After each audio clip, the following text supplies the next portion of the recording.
Ici, nous sommes à l'espace Encan et on y organise un colloque qui parle de l'adaptation des marais littoraux au changement climatique.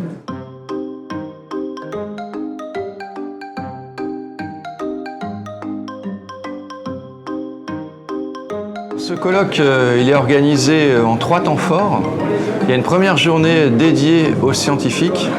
Le deuxième temps fort, c'est une journée qui est dédiée aux gestionnaires. On va essayer de le faire très sérieusement sans trop se prendre au sérieux quand même. Et enfin, le troisième moment important, c'est qu'on va aller sur le terrain.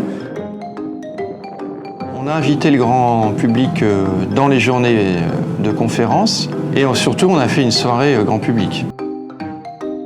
C'est les marais, les vases.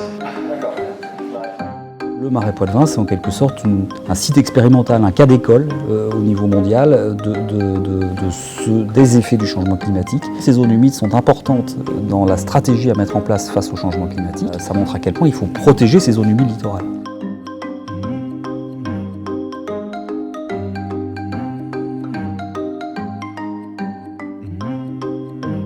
On constate que ces zones-là sont aussi des zones très efficaces en termes de séquestration de gaz à effet de serre.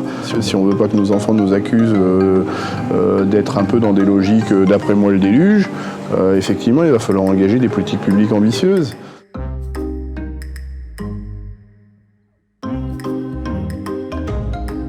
L'augmentation du niveau de la mer, ça y est, on le constate, on la mesure, c'est d'augmenter cette élévation. On estime que la moitié des 7 milliards d'habitants est située sur une bande littorale de 150 km. Or, sur ce littoral, c'est là où on va voir les impacts de l'élévation du niveau des mers.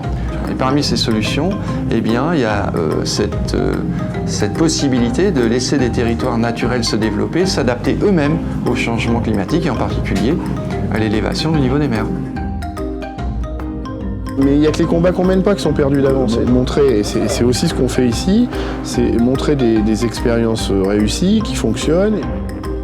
Ce que j'espère, c'est qu'il va y avoir une autorégulation, c'est-à-dire que nous-mêmes allons prendre conscience des changements dramatiques qui sont en cours et qu'on va être capable de prendre des décisions pour enrayer le phénomène.